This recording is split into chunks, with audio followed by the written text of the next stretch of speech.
Hello and welcome to another Sprues and Brews unboxing. Today we are looking at Durgan Killfist, Outlaw Bounty Hunter for Necromunda. So first of all, massive thanks to Games Workshop for sending us an early review copy for free to check out, unbox and paint up for the site. Yeah, so at the time of recording this, I've not seen this guy before. He's a new Outlaw Bounty Hunter. Clearly was a Goliath at some point, and I assume he is in the upcoming Cinderak source book for Necromunda. I believe that they're starting a new ongoing campaign. Lord Helmore has had an assassination attempt against him, and I believe the campaign will kind of show all the shake-up to Necromunda society and the kind of backstabbing and intrigue that happens while Lord Helmore's out of action. And the book will contain lots of new stuff for the Escher gang and the Goliath gang. And this is one of the new kits coming out alongside it. I don't know if it comes out, I don't believe it comes out at the same time as the book, but maybe a little ahead of the book's general release. And yeah, I've got to say, it looks like a really, really cool kit. So in this video, we'll be having a look at the kit, we'll have a look at all the components, we'll check out the rules for the Bounty Hunter, and then towards the end of the video I'll have this built and painted up, and we'll have a bit of a miniature showcase and have a look what it looks like when it's done. But yeah, first of all, he is a really, really cool guy. You absolutely do not want to be punched by him. Killfist, they're not kidding.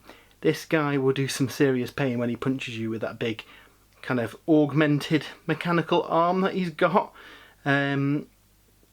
So yeah, I mean, I'm sure you could probably use this guy as a champion in your Goliath gang if you didn't want to use him as a bounty hunter. I've got a lot of the bounty hunter models. I run a big bounty hunter force for Necromunda, so he will absolutely be joining them, and they're in kind of like a bluey grey colour, so I might kind of remove his more traditional Orlok colours and paint him to match them. But yeah, really, really cool kit. So from Forge World, so it's a resin model. So one thing to bear in mind is that before you build and paint it, it's best to give it a bit of a scrub in soapy water just to release all the kind of release agent on it. But yeah, what we'll do, pop this open and have a look at all the components. And here's a look at the parts out of the blister, and it hasn't really got many parts. It should be a fairly simple one to put together. If you get the main body, which we'll just have a quick look at now, really nice sculpt on that. I'm looking forward to painting this fella up. He looks really cool. So main body, you get a standard Necromunda Zone Mortalis base, the big weapon there, which looks really cool. Obviously some of these kits have quite some conversion possibility from the bits as well. The Killfist itself, I believe, is this part. Looking pretty brutal. We've got some gubbins here. What is this? This looks like it's parts of the big kind of staff he's got, and part of his clothing, I believe.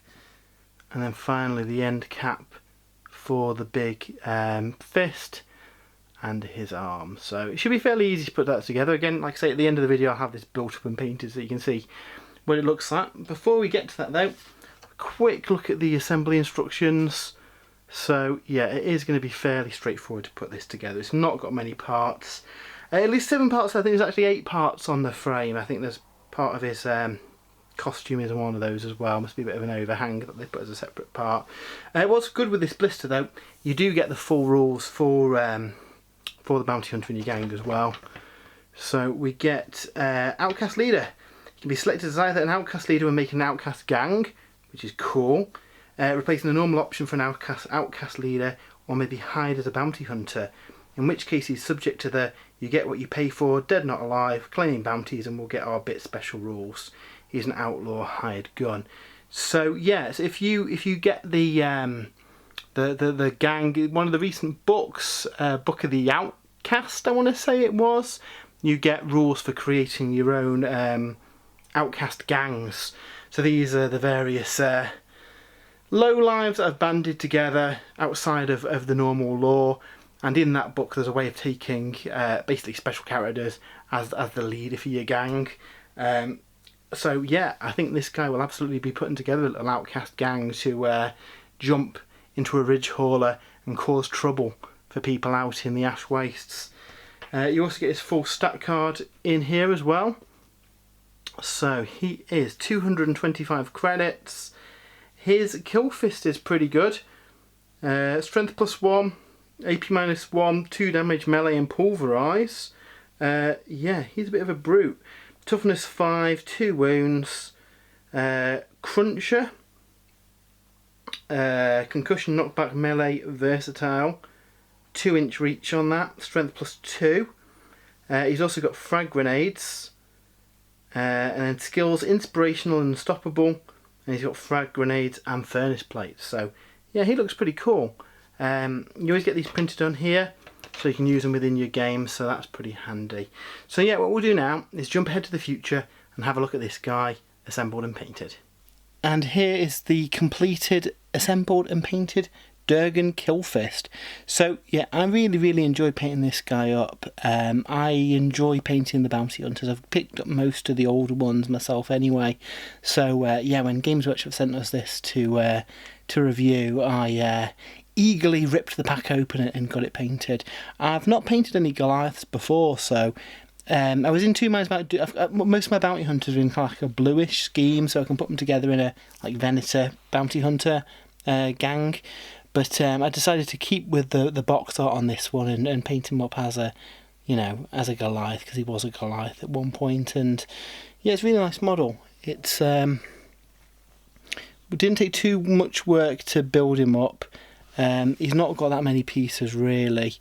The trickiest thing was actually the arm holding the big like mace thing. Double check to make sure that you're not getting rid of like the connection point. It looks a little bit like Flash, so I had to make sure that was going in properly. But other than that, it was fairly straightforward to build, and painting it, I just kind of replicated the art on the blister because I thought that looked cool. There's quite a few other Orlok character models up for pre-order this weekend. So I'll be picking those up and painting them too. So if I do, I'll do a another video on those. I'm very tempted to pick up the. I think there's some new Orlok bikes on the way, so I think I'll pick those up in a gang and get a little Orlok force together, because like I say, I really enjoyed painting up this guy. Lots of flesh, lots of metal, lots of grimdark to work on. And yeah, it was really fun to do. So I hope you've enjoyed this video. If you have, why don't you give us a follow? We do loads of unboxings and reviews, and we've got battle reports, and the battle reports will be coming back soon as well. Also, hopefully, we'll have the weekly painting stream coming back too. You know, hopefully you can watch me paint some of this stuff rather than just see the finished result. So yeah, that's cool. Over on the website, I've also got a companion piece as well, where I've got some more photos of this model and a bit of a write-up about the rules and building him. So that's over on spruesandbrews.com. We've also got loads of other videos up today as well. So there's a couple of videos for Warhammer Underworlds. We've got some Middle-earth stuff up. We've got some Horus Heresy goodies up, including the new Predator. So yeah, lots of fun stuff. So stick around and watch all that. But yeah, until next time, have a great weekend, and we'll see you soon.